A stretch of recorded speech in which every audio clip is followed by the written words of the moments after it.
नमस्ते, Ram Ram, hello, hi and welcome to my channel UP में राजबाग। और आज मेरे साथ में जो गेस्ट जुड़े हैं वो बहुत ही स्पेशल गेस्ट है। और जैसे कि आपने उनका नाम नीचे देख लिया होगा, नवीन शर्मा जी। और एक एक्सट्रीम करियर था उनका, है अभी भी है, फिल्म इंडस्ट्री में, भोजपुरी फिल्म इंडस्ट्री में। उसके साथ में पॉलिटिक्स में आकर के वो काम कर रहे हैं, ये बहुत बड़ी बात है। तो पहले मैं उनका स्वागत कर लेती हूँ। नवीन जी, आपका बहुत बहुत स्वागत है।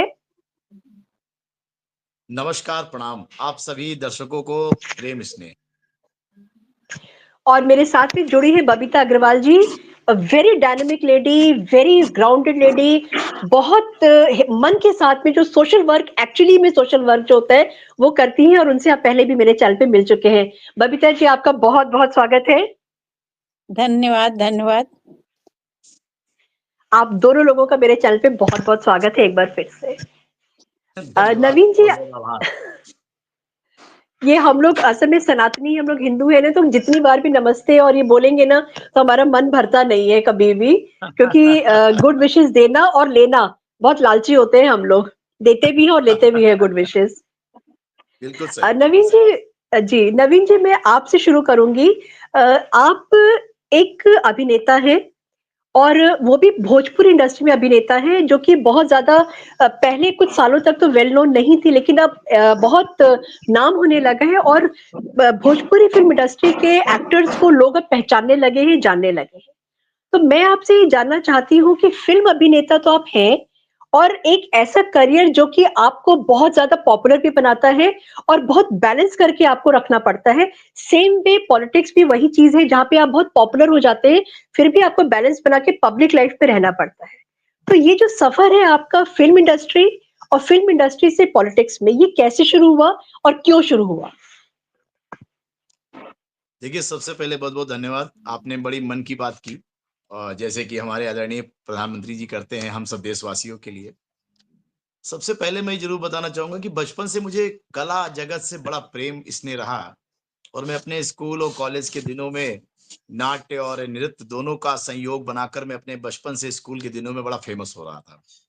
तो इस मामले में मेरी माँ ने बड़ा मेरा साथ दिया, मेरी माँ ने बड़ा सपोर्ट किया मुझे, क्योंकि मैं अपने परिवार में पहली पीढ़ी हूँ जो फ़िल्म इंडस्ट्री में हो। मुझसे पहले मेरे परिवार से कोई फ़िल्म इंडस्ट्री में नहीं रहा। दूसरी चीज़, कला अगर आपको लगन से है तो आपको मंजिल मिलती है, तो ये मैंने कोशिश की और करने के लिए आज भी लगातार लगा रहता हूँ। तो मैंने वही सन 2000 में मैं मुंबई गया, और वहाँ मैंने पहली चीज़ तो होता है ना कि स्ट्रगल आपको करना है। तो वो स्ट्रगल के रूप में एक नॉर्मल व्यक्ति की तरह मैं भी कई प्रोड्यूसर्स और डायरेक्टर्स के ऑफिसों में जाता था, चक्कर करता था। उसके बाद अपने आप को प्रूफ करना था, तो उनकी 10 सुनना भी था। करते-करते मुझे ऐसा लगा कि यार इंडस्ट्री में अगर आप लगे रहोगे, तो कुछ बन पाओगे। तो आज आई थिंक 20-25 साल हो रहे हैं आस-पास इंडस्ट्री से जुड़े हुए। तो मैं असिस्टेंट डायरेक्टर रहा। फिर मैं असिस्टेंट डायरेक्टर बना, फिर कैमरे के पीछे काम किया। कलाकार बनने से पहले आपको कैमरे की जानकारी होना बहुत ज़रूरी है। अगर आप कैमरे की जानकारी नहीं रखते, तो मुझे लगता है कलाकार को थोड़ा ज़्यादा टाइम लगता है। फिर राइट। उसके बाद डायरेक्शन डिपार्टमेंट, तो ये सब डिपार्टमेंट करते-करते जब मैं इंडस्ट्री में आया, तो सन 2013 में मुझे समझ लीजिए 13 साल बाद पर्दे पे आने का अवसर मिला। फ़िल्म थी यंगिस्तान, जैकी भागनानी डेब्यू कर रहे थे वासु भागनानी के बेटे। और उसके बाद उस फ़िल्म में मुझे गेस्ट अपीयरेंस मिला, मैं उस पिक्चर से बॉलीवुड में आया। मैं असिस्टेंट डायरेक्टर का उस पिक्चर का था। तो एक मुझे लगा कि अब मुझे पर्दे पे धीरे-धीरे आना चाहिए। फिर उसके बाद मेरा करियर शुरू हुआ, मुझे फिर गांधीगिरी फ़िल्म मिली, टी सीरीज़ की, जिसमें स्वर्गीय ओमपुरी सर के साथ काम करने का अवसर मिला, बहुत कुछ सीखने का मिला। संजय मिश्रा जी हैं उसमें, बहुत अच्छी फ़िल्म है, देश पे बहुत अच्छी फ़िल्म थी। फिर लखनऊ सेंट्रल फरहान अख्तर के साथ इसी प्रकार मेरी ये जो फ़िल्मों की चैन चलती आई, और फिर भोजपुरी इंडस्ट्री में मेरा भी मेरे मित्र, मेरे बड़े भाई श्री रवि किशन जी, जो एक सुपरस्टार हैं भोजपुरी में, और आज गोरखपुर से सांसद भी हैं दूसरी बार। तो मुझे लगता है उनका बड़ा सानिध्य मुझे मिला, उन्होंने मुझे बड़ा प्रोत्साहन दिया कि भोजपुरी इंडस्ट्री में भी आओ, क्योंकि जहाँ पर कला को थोड़ा जल्दी रिलीफ मिल जाता है। तो मैं सोचा ठीक है, अच्छी बात है, अपने सीनियर हैं, कुछ अच्छा ही बोलेंगे। तो मैं भोजपुरी में एंटर किया, तो मैंने पहली भोजपुरी फ़िल्म की धर्म के सौदागर, जिसमें श्री रवि किशन जी मेरे हीरो थे, मैं उस फिल्म का मुख्य विलन था। और उसके निर्देशक थे सनोज मिश्रा, टी सीरीज उसको प्रोड्यूस की थी। उसके बाद फिर राज तिलक की मैंने, बाबजी की, नील नितारा की, जान लेबू क्या की, मुकद्दर का सिकंदर की, और आज अभी सिद्धि विनायक की, और ब्यूटी किलर की। सर इतनी फिल्में की है, थोड़ा बहुत नाम ऊपर नीचे हो जाता है तो मेरी चैन चलती गई। मैंने फिर स्टेज शो भी किए और अपने आप को थोड़ा सा निखारा। तो मेरे माता पिता को लगा कि हाँ भाई ये एक कलाकार है, टीवी पे दिखता है। और उसके बाद लोगों का प्यार मिला। उसी दौरान मेरी ज्वाइनिंग भाजपा में हो गई। अब आप सोचिए, मैं भाजपा परिवार से तो जुड़ा। एक नवीन जी, मैं बीच में, क्योंकि मेरे पास सवाल भी आते जाएंगे, मैं आपको बीच में टोकूंगी जरूर। आपने शुरुआत किया बॉलीवुड इंडस्ट्री से और आपका ट्रांजिशन हुआ भोजपुरी फिल्म इंडस्ट्री में। आप रवि किशन जी से मिले, और रवि किशन जी क्या उस समय ऑलरेडी पॉलिटिशियन बन चुके थे, या वो सिर्फ तब तक मूवीज में ही थे वो? नहीं, मुझे जहां तक याद है कि श्री रवि किशन जी उस दौरान कांग्रेस में थे और जौनपुर से लोकसभा की चुनाव की तैयारी भी कर रहे थे। तो अच्छा। मुझे लगता है कि हाँ, वो शायद उस वक्त कांग्रेस पार्टी में थे और लोकसभा का चुनाव की तैयारी में थे वो। तो मुझे लगता है 2014 का आई थिंक वो चुनाव लड़े हैं और हार गए थे वो। हम्म। उसके बाद वो 19 में सांसद बने, पहली बार गोरखपुर से भाजपा में आए। दूसरी बार 24 में देखिए पुनः टिकट उनको पार्टी ने दिया। तो वो बहुत अच्छे वक्ता भी हैं और कलाकार तो हैं ही अच्छे, हम सबके बड़े भाई हैं और अच्छी है, बहुत बढ़िया, जहां भी रहें खुश रहें, नहीं, सेवा मैं तो करते उनकी रहें। फैन हूँ। मैं उनकी तो अरे नहीं, फैन हूँ। बहुत अच्छे इंसान हैं। रवि भाई में सबसे अच्छी बात ये है कि वो डाउन टू अर्थ हैं, और चाहे उनके बाद का कलाकार हो या उनके सीनियर कलाकार हो, वो सबसे सद्भाव से बात करते हैं। रवि भाई मेरे बड़े मैं उनका बड़ा प्रशंसक भी रहा हूँ। और हम्म। अभिनय तो कूट कूट के भरा है महादेव के अंदर। और महादेव, हम सब लोग उनको महादेव बोलते हैं। उनका जो फेवरेट डायलॉग है, जिंदगी झंड बा फिर भी झंडवा घमंड फिर बा, भी ये डायलॉग घमंडवा। उनका टर्निंग पॉइंट है। तो बहुत हम सब लोगों बिल्कुल। को जब मैं तो, और फिर उनके साथ मैंने 2 फिल्में की। एक हिंदी फिल्म थी लखनऊ सेंट्रल, जिसमें हीरो थे फरहान अख्तर। उसमें वो हम्म। सीएम की भूमिका में थे, मैं उनके साथ भी काम किया। तो मुझे लगता है कि इंडस्ट्री में रवि किशन जी जैसे कलाकार अगर और आ जाएं तो और भी नए कलाकारों को जल्दी मौका मिलेगा। हम्म। आपने इतनी उपलब्धियां बताई कि हमारी नंदिता जी को पानी पीना पड़ गया। हम तो यही विश करेंगे कि आप सबको पानी पिलाइए इस तरीके अरे से। नहीं नहीं, ऐसी कोई बात नहीं है सर। नहीं, बहुत छोटा एक्चुअली मैं व्यक्ति, सच, इस इंडस्ट्री का बहुत नहीं नहीं, छोटा देखिए व्यक्ति। ऐसा है। नहीं, देखिए नवीन जी, क्या होता है ना कि एक पोजीशन पे आने के बाद में आप सच में हम्बल आप हो जाते हैं। और आप अगर हम्बल हो गए तो आप ये सोच के रखिए कि आप एक सर्टेन पोजीशन पे आ गए जहां आप लोगों को इम्प्रेस कर रहे हैं, जहां लोगों को आप इन्फ्लुएंस भी कर रहे हैं। वो नाउ भी कमिंग छोटी सी बैक टू, जगह से आके। हाँ बिल्कुल, एब्सोल्युटली, भोजपुरी मतलब बॉलीवुड जैसी जगह से निकल करके आना, क्योंकि वहां पे मुझे लगता है कि अगर आप रह रहे होते तो अभी तक आपकी कोई आइडेंटिटी नहीं होती। लेकिन भोजपुरी इंडस्ट्री में आने का मतलब ये कि एक तो आपकी आइडेंटिटी होना, और दूसरा जो हमारा बेस है भोजपुरी का, उसको आपने स्ट्रॉन्ग किया है, उसके ऊपर आपने एक प्लेटफॉर्म बनाया है और उस इंडस्ट्री को आप आगे लेकर के जा रहे हैं। Now coming back to my topic of politics की अब मैं बात करती हूँ। तो जब आप पॉलिटिक्स पे आए तो क्या आप सीधे भाजपा में आए थे, या बीच में कोई, जैसे रवि किशन जी पहले कांग्रेस में गए उसके बाद फिर भाजपा में आए, तो आपके साथ भी ऐसा कुछ हुआ था, या स्ट्रेट अवे भाजपा? मैं जरूर, बहुत बहुत धन्यवाद, आपने अच्छा सवाल किया। मैं भारतीय जनता पार्टी में ही अपनी राजनीति शुरू किया। और 2013 में भारतीय जनता पार्टी से मैं जुड़ा। और उसके बाद मैं निरंतर पार्टी के साथ और पार्टी के कार्यक्रमों में जुड़ा रहा। 2019 में मैंने उन्नाव की लोकसभा के लिए अपना आवेदन किया भारतीय जनता पार्टी से। और उन्नाव जनपद से एमपी के टिकट के लिए मैंने अपना आवेदन किया, और मैंने पार्टी के साथ सभी कार्यक्रमों में भागीदारी भी ली। जो जो मुझसे पार्टी का निर्देश होता है मैंने वो किया। बाकी पार्टी का ये अपना मत है, टिकट देना न देना पार्टी का अपना काम है। तो मैं पार्टी के निर्देशों का पालन करता रहा। तो 2022 में मैंने भी चुनाव की मैंने घोषणा की कि भाई मैं चुनाव लड़ूंगा। तो हम्म। पार्टी को लगा कि भाई टिकट अभी नहीं देना चाहिए। तो मुझे भी भारतीय जनता पार्टी से जो उम्मीद थी वो वहां नहीं पूरी हुई। तो मैं फिर आम आदमी पार्टी से भगवंत नगर विधानसभा, उन्नाव जनपद में है, फिर मैं वहां से चुनाव लड़ गया और श्री अरविंद केजरीवाल जी ने मुझे टिकट दिया पार्टी का और मैं पहली बार विधायकी का चुनाव वहां से लड़ा।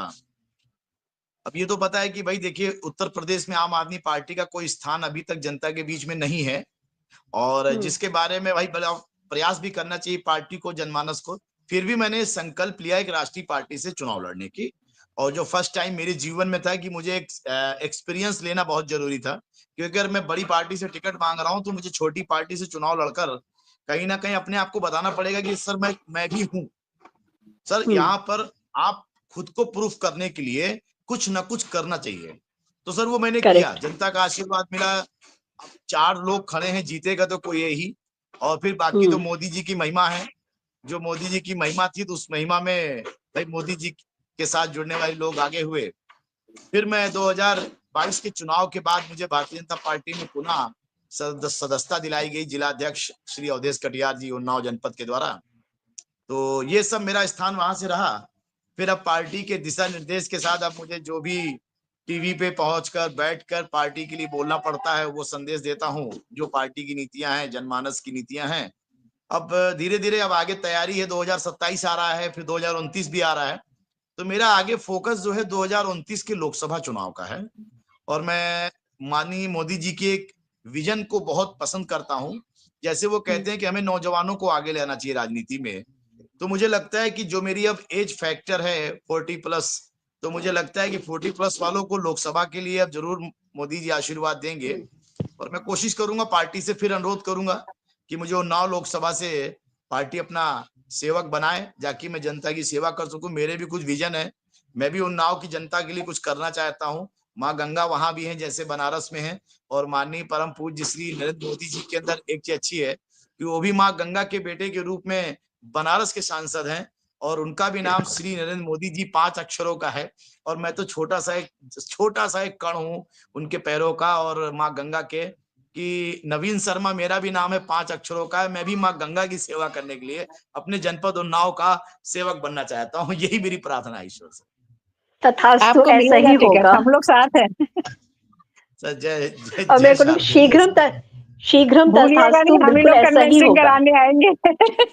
अरे नहीं, बिल्कुल।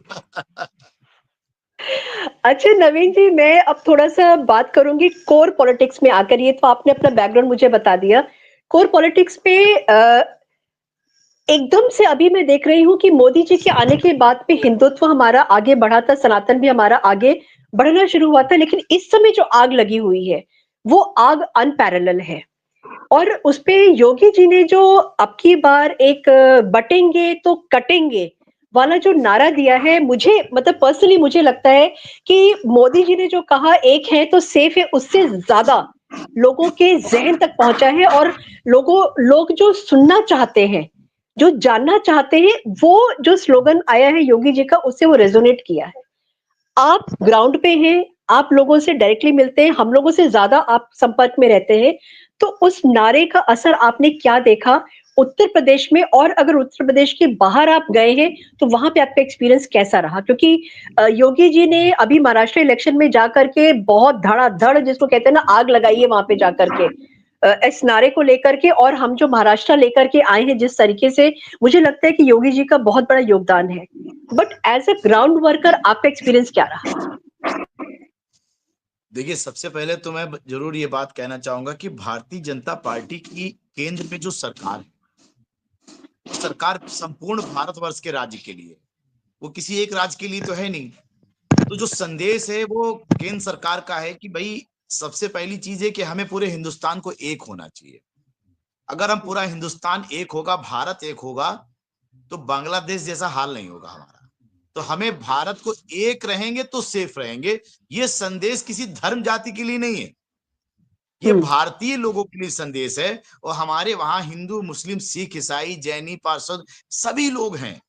हमारे यहाँ जितने भी धर्म हैं, सनातन धर्म से जुड़े हुए लोग हैं, बौद्ध धर्म से जुड़े, सर ये जो धर्म है ये सब हमारे हिंदुस्तान के अलग अलग क्या खुशबू है, एक फूल की खुशबू है ये सारी। और सारी खुशबुएं अगर जब आती हैं समाज में तो अलग अलग प्यार स्नेह मिलता है। तो मोदी जी का जो कहना है वो एक है तो सेफ है, वो भारत है। हमारा पूरे वर्ल्ड में भारत की शक्ति एकता के लिए ही जानी जाती है। तो ये संदेश हम्म, किसी धर्म जात विशेष के लिए नहीं है। दूसरी चीज, हमारे करेक्ट। माननीय पूज्य योगी जी ने एक संदेश दिया कि बटेंगे तो कटेंगे। सर, ये हम्म, इस शब्द को हमारे यहाँ जो विपक्षी नेता हैं, जो धर्म जात के ऊपर लेकर अपनी अपनी राजनीतियां सेक रहे हैं, मैं आपके चैनल के माध्यम से उनसे अनुरोध करना चाहूंगा, सर आपके भी बेटे, आपके भी माँ, आपके भी परिवार और आप स्वयं भी इस भारत की धरती पे रहते हैं, इस माँ गंगा के आंचल का जल पीते हैं। हमें संदेश को धर्म में नहीं बांटना है सर। हमारे योगी जी ने एक बात कही कि बटेंगे तो कटेंगे। सर इसलिए कहा कि अगर हम पूरा भारत बट जाएंगे आपस में, तो ये पाकिस्तान, ये बांग्लादेश में जो हो रहा है, ऐसे दूसरे जो देश हैं जो आंख उठा सकते हैं, तो वो हमारी कमजोरी का फायदा उठाएंगे। तो हम लोगों को धर्म जात में नहीं बंटना है। अब कटने की बात आई तो हिंदुस्तान की विपक्षी पार्टी ने कह दिया कि योगी जी ने कहा कटेंगे, तो इसका जो किसी धर्म जात की विशेषता के ऊपर उंगली किसने उठाई? विपक्ष ने, जनता ने नहीं उठाई। जनता ने जवाब दिया है। आज मोदी जी की 150 से 200 से जो योजनाएं हैं वो गरीब जनमानस की डाउन टू अर्थ पे हैं, जिसमें अल्पसंख्यक परिवारों को भी सबसे ज्यादा योजनाओं का लाभ मिल रहा है। भाई कौन सी ऐसी चीज है जो उनके पास नहीं पहुंच रही? घर पहुंचा, मकान पहुंचा, बीमा पहुंचा, खेत में पहुंचा, सब सारी चीजें मिल रही है ना। मगर योगी जी के बयान को विपक्ष ने बहुत गलत तरीके से भेद बनाया। ये अच्छा है कि हमारे भारत की जनता, जिसमें समस्त राज्य आते हैं, मैं एक राज्य की बात नहीं करूंगा, हमारे भारतीय समस्त राज्यों के हैं, समस्त राज्यों के लोगों ने टीवी के माध्यम से, चैनल के माध्यम से, विपक्षियों के माध्यम से जो उनका नारा देखा, बटेंगे तो कटेंगे, इसको उन्होंने विभाजन के तौर पे रखा, जिसकी मैं निंदा करता हूं। माननीय मुख्यमंत्री योगी जी ने इस संदेश को दिया कि सर हमको पूरे देश को एक हो जाना चाहिए। हम भारत की बात करने आए हैं, ये भारत हमारी जननी है, हम यहीं जन्म लिए हैं, यहीं मरेंगे। हम दूसरे देश की तरह आपस में अगर बटेंगे तो दूसरे देश वाले हमको काटेंगे ना, तब क्या करेंगे आप? बिल्कुल, अगर बिल्कुल। पाकिस्तान किसी भी एंगल से हम सबके फूट डालकर वो हम लोग फूटे फूटे से रहेंगे तो हम टुकड़ों में हो जाएंगे। तो वो क्या करेगा? हम सबके टुकड़ों को धीरे धीरे निकालेगा और काटेगा। तो नहीं करना है ना। हमारा देश ऐसे मुद्दों से बहुत ऊपर जाना चाहिए, विकास पे जाना चाहिए, डेवलप पे जाना चाहिए, मेडिकल सुविधा पे जाना चाहिए, शिक्षा पे जाना चाहिए, डिजिटल, जिसको माननीय मोदी जी ने इतना आगे बढ़ाया है डिजिटल दौर को, उस दौर के लिए एजुकेशन सुविधा लानी चाहिए ताकि डिजिटल हैरेसमेंट लोगों के ना हो। अभी जो डिजिटल हमारे बहुत ऐसे क्राइम हो रहे हैं, हमें चाहिए कि विपक्ष को भी उस पर चर्चा करनी चाहिए। बिल्कुल, मैं आपके चैनल के माध्यम से जरूर कहूंगा, या कभी विपक्षी कोई नेता आपके चैनल के माध्यम से, तो मेरा एक अनुरोध कीजिएगा, मैं पक्ष में इसलिए अनुरोध कर रहा हूं कि सर लोकसभा का जब सत्र चलता है, विधानसभा का सत्र चलता है, तो वो जनता की बात करने के लिए आपको वहां जाना पड़ता है, मगर आप वहां पर जनता की बात करने नहीं जाते हैं, आप अपने आप को भुनाने जाते हैं। तो सर गलत है ये। जनता आपको चुनकर भेजती है, अपनी दाल रोटी छोड़कर आपके लिए वोट डालती है। आपको चाहिए किस पे बात करना चाहिए? हमारे यहाँ मेडिकल सुविधाएं फ्री होनी चाहिए, हमारे यहाँ शिक्षा फ्री होनी चाहिए, बिजली फ्री नहीं होनी चाहिए। सर अगर बिजली फ्री होगी तो पावर हाउस में तेल कहां से आएगा? ये जो तार फूकते हैं वो कहां जाएंगे? तो बहुत सी ऐसी चीजें हैं जहां पर हमें कहीं ना कहीं अपने आप को रोकना है। हमें शिक्षा मुफ्त करनी चाहिए, हमारे मेडिकल कैंप लगने चाहिए, वृद्धाओं के लिए चश्मे वितरण करने चाहिए, मेडिकल सुविधाओं में ज्यादातर ये कोशिश करनी चाहिए 50 वर्ष से ऊपर जो गरीब ट्यूशन मिले, यानी कि उसको होम टू सुविधा मिले मेडिकल की, उसके बीपी, उसके शुगर। तो ऐसे सामुदायिक केंद्रों को डिजिटल बनाना है। हमें ये काम करना है कि किसी भी तरीके से हमारे जनता को तकलीफ नहीं होनी चाहिए। जो हमारे मोदी जी और योगी जी बकायदा कर रहे हैं, विपक्ष को चाहिए कि अगर आप 20 बातें उल्टी करते हैं तो कृपया करके एक बात सीधी भी करें, ताकि जनता को उस सीधी बात का अर्थ पता चले। मैं आज बहुत छोटी बात करना चाहूंगा, बहुत छोटा आदमी हूँ, राजनीति में बहुत छोटा हूँ, मेरा कोई बड़ा स्तर नहीं है, बहुत छोटा व्यक्ति हूँ, पीछे खड़ा हो जाता हूँ कहीं भी, मुझे कोई दिक्कत नहीं है। मैं सिर्फ आपके चैनल के माध्यम से पूरे देशवासियों के नौजवानों से कहूंगा, सर आप किसी रैली में मत जाइए, आप किसी नेता के साथ मत चलिए, आप किसी नेता का जिंदाबाद मत कीजिए। सर आप किताब उठाइए, लालटेन में बैठ के पढ़िए, और चाहे स्ट्रीट लाइट में बैठ के पढ़िए, अपने हाथ में विद्या की ताकत लाइए। आप अपने माँ बाप के लिए लाइए, आप अपने बच्चों के लिए लाइए। किसी नेता की जिंदाबाद करने की जरूरत नहीं है। आप इस देश के नागरिक हैं, आपका पूरा अधिकार है पूरे देश के अंदर। आप जहां चाहें पढ़ाई करें, शिक्षा, और अगर आप शिक्षा के लिए आंदोलन करते हैं तो मैं आपके साथ हूं, ये देश आपके साथ है। अगर आप शिक्षा में पढ़कर जाएंगे, नेता आता है 5 साल के लिए, मगर एक अधिकारी बनकर जब एक नौजवान पहुंचता है वो 60 साल के लिए आता है। और एक अधिकारी पूरे जिले की शिक्षा को ध्यान देता है, मेडिकल को ध्यान देता है, पीडब्ल्यूडी को ध्यान देता है। उस एक अधिकारी के पास समस्त विभागों की जानकारी होती है, और एक नेता एक विभाग को देखता है, उस विभाग के साथ उसका भला नहीं कर सकता।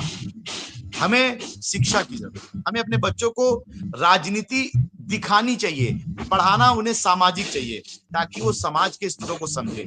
जो कलम की ताकत में ताकत है, वो गोली, तलवार और बाजुओं में ताकत नहीं है, आपकी कलम में ताकत होनी चाहिए। तो हिंदुस्तान के नौजवानों को एक बात जरूर कहना चाहूंगा, आप थोड़े मध्यम क्लास हैं, पढ़ाई जैसे भी करके अपनी पढ़ाई जारी रखें।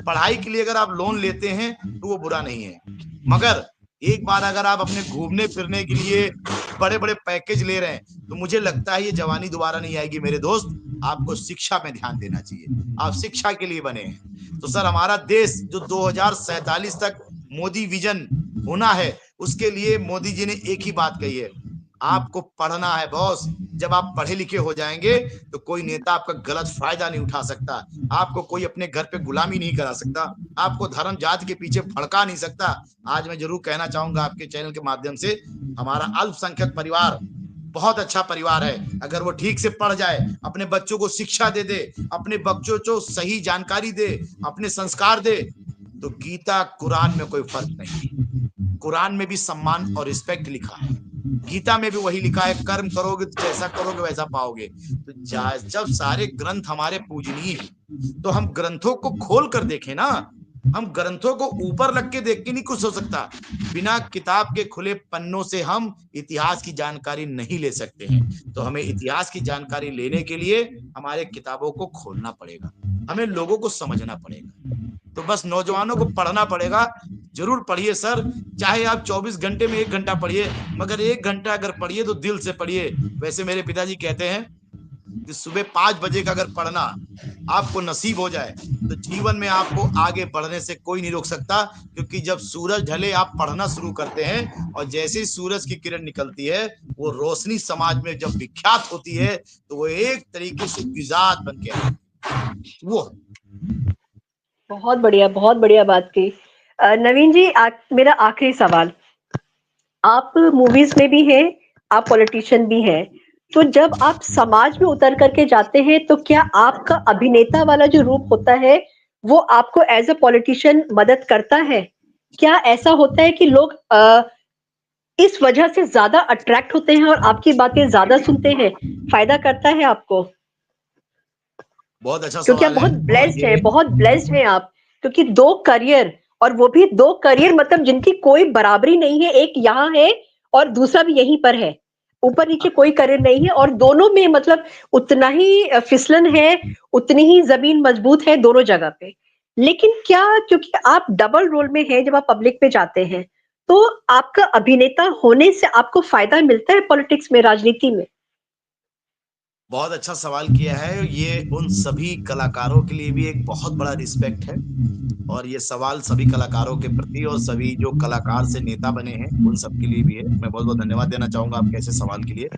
जब हम समाज में जाते हैं तो सामाजिक कार्यकर्ता बनकर जाते हैं, एक पॉलिटिशियन का ठप्पा लगा उस पे जाते हैं, मगर जो हमारी कला की भावना है, जो हम जिससे पर्दे पे हम आए हैं और जिसकी भावना से लोगों ने मुझे पहचाना है, बहुत मददगार है। मैं जहां तक मानता हूं जितने भी कलाकार से पॉलिटिशियन बने हैं 90% उनके लिए गुड फैक्टर एक्टिंग, डांसिंग, कला से जब वो पॉलिटिशियन में आते हैं तो वो कला की ही माध्यम से उस जगह पे बहुत मशहूर होते हैं, और मुझसे पहले बहुत मशहूर हो चुके हैं और मेरे बाद भी बहुत हो जाएंगे। हम लोग तो पानी के बुलबुले हैं, आज यहाँ है कल बह के कहीं और निकल जाएंगे। तो ये है, तो बहुत फायदेमंद है। और जब मैं जाता हूँ तो लोग मेरे साथ सेल्फी लेते हैं, मेरे डायलॉग सुनते हैं।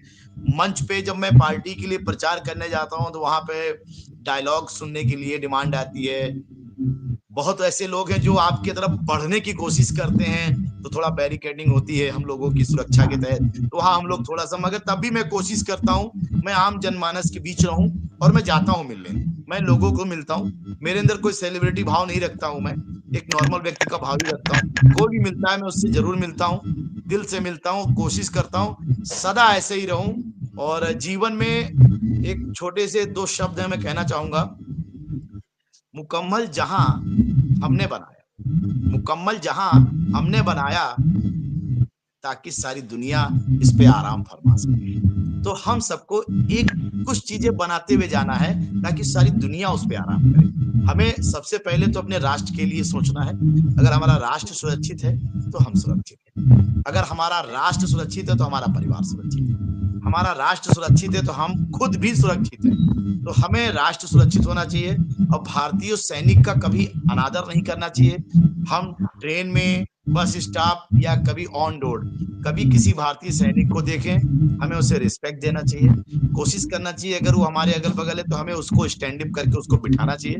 ये मेरा अनुरोध है, क्योंकि वो हमारे लिए अपने परिवार को छोड़कर सुरक्षा में लगे हैं। और ऐसे भारतीय सैनिक पूरे विश्व में और किसी देश में नहीं, जो हमारे भारतीय सैनिक सिर्फ भारत में पाए जाते हैं, जिनके पास दिल भी है, कला भी है, संगम भी है और अपने राष्ट्र निर्माण के लिए शहीद होने की क्षमता भी है। ये है हमारा भारत। नवीन जी बबीता ने जी, आप बहुत हंसते-हंसते सब चीज़, मैं वही कह रही हूँ, नवीन जी ने, आपने कहा था ना कि आधे घंटे के इंटरव्यू में कैसे करी, मैंने क्या कहा था कि वो हंसते-हंसते हर चीज़ बात का जवाब देंगे, तो नवीन जी ने हर चीज़ का बहुत सच हंसते-हंसते में किया है। तो नवीन जी, मैं ये पूछूँगी, उन्नाव में ज़्यादातर जो लेदर फैक्ट्रीज़ हैं, वो एक समुदाय विशेष की हैं। तो मैंने देखा कि जब से ये बटेंगे, कटेंगे वाला नारा, जैसे नंदिता जी ने कहा, भी हुआ है, तो मेरे काफ़ी हिंदू भाई-बहन जो वहाँ फैक्ट्रीज़ में काम करते थे, वो धीरे-धीरे हटाए गए हैं वहाँ से। उनको कोई जवाब नहीं दिया गया है, लेकिन उनको मतलब जॉब से हटाया गया है। तो उन लोग ने मेरे को अभी यही बात बताई थी, तभी मैंने आपसे कहा था कि मैं उन लोगों को आपके पास भेजूँगी।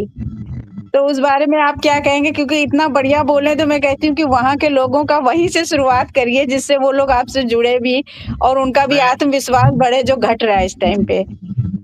मैं आपके चैनल के माध्यम से उन सभी उन्नाव परिवार के वासियों से अनुरोध करना चाहूंगा कि आप सब लोग एक इकट्ठा होकर एक कार्यक्रम करें।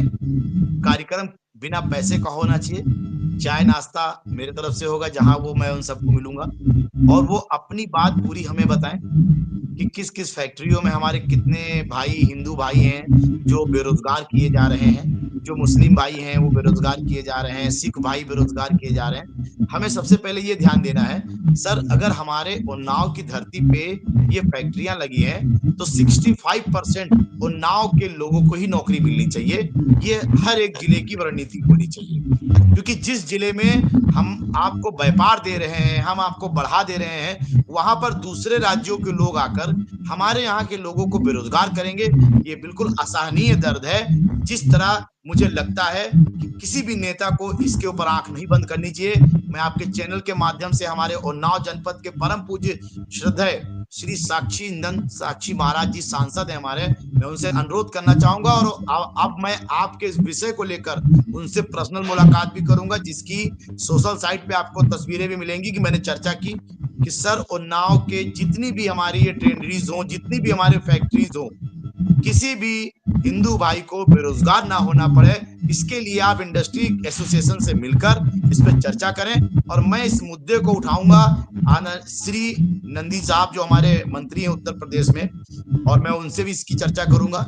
और हमारे उन्नाव में अगर इस प्रकार का कृत्य हो रहा है तो बहुत ही गलत हो रहा है, मैं इसकी निंदा करता हूं, क्योंकि रोटी अगर आप किसी को दे नहीं सकते तो रोटी छीनने का भी अधिकार नहीं है। अगर इस प्रकार का कोई भी हिंदू मुस्लिम वो बटेंगे नारे के साथ अगर ये काम रोजगार पे कर रहा है तो ये असहनीय, ये बिल्कुल बर्दाश्त नहीं होगा। उन्नाव जनपद का निवासी उन्नाव जनपद की फैक्ट्रियों में 65% होना चाहिए। आधार कार्ड के हिसाब से उनको नौकरी मिलनी ज्यादा जरूरी होनी चाहिए, और यही एक सांसद का कर्म है। सांसद जी को मैं जरूर अनुरोध करना चाहूंगा, वो बड़े श्रेष्ठ हैं, बहुत कुछ सीखता हूं उनसे, कि इस मुद्दे को लेकर वो उत्तर प्रदेश के उद्योग मंत्रालय से बात करें, उन्नाव के इंडस्ट्री एसोसिएशन से बात करें, डीएम से बात करें, सीडीओ से बात करें, उसके बाद एक यूनियन बने, जब ताकि वो उन्नाव के नौजवान जो उसमें नौकरी कर रहे हैं वो सभी लोग वहां पे स्टैंड करें। और पुनः मेरी फैक्ट्री मालिकों से भी अनुरोध है, सर ये हिंदुस्तान भारतीयों का है और यहाँ पे सर्वधर्म सम्मान के साथ हर एक आदमी रोटी नमक पानी घर गुजारा करता है। अगर आप ये सोच रहे हैं कि हमारी माँ पावन गंगा की धरती पर आप अपना व्यापार करेंगे और हमारे उन्नाव के हिंदुओं को बाहर निकालेंगे, ये कदापि बर्दाश्त नहीं होगा।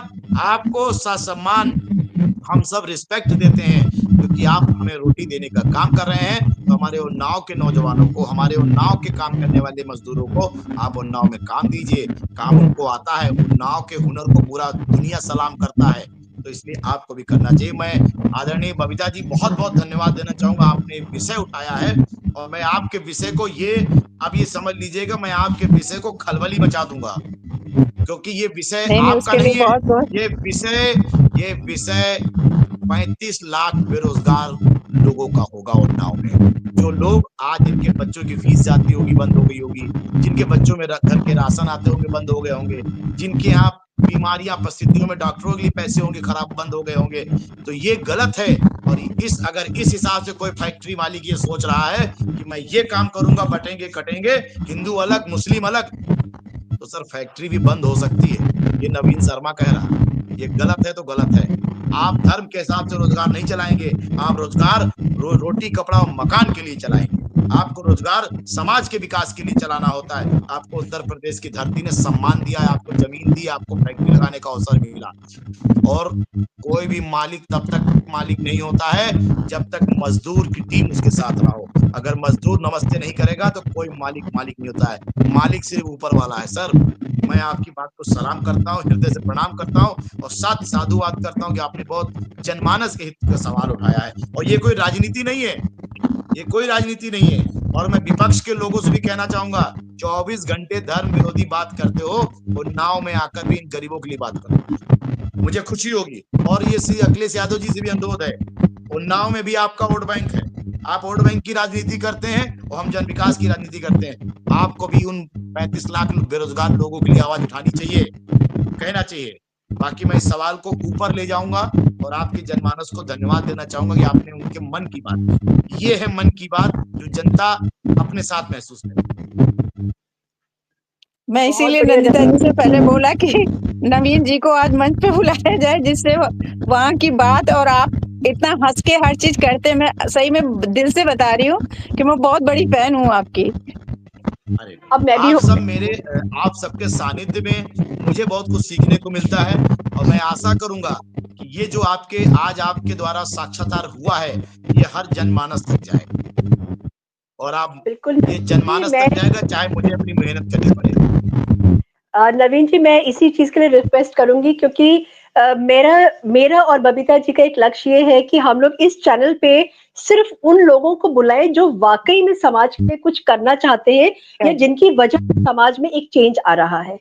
तो जैसे हमारे चैनल को आगे बढ़ाने में आपका भी सपोर्ट अगर हमको मिल जाएगा तो बहुत सारे, मतलब आपकी बात तो जाएगी और भी मेरे मेहमान हमारे साथ जो जुड़ते हैं उनकी भी बातें बहुत आगे तक जाएंगी और लोगों को पता लगेगा कि पर्दे के पीछे रहकर भी बहुत सारी ऐसी बातें होती हैं जो हम नहीं जानते हैं और उनको हम सामने लेकर के आना चाहते हैं। चलते चलते नवीन जी, चलते चलते मेरी एक रिक्वेस्ट है, एक डायलॉग। हाँ, मैं भी यही कहने वाली थी कि एक डायलॉग सुनाते हुए जाइए। ऐसे तो आप जा नहीं सकते हैं।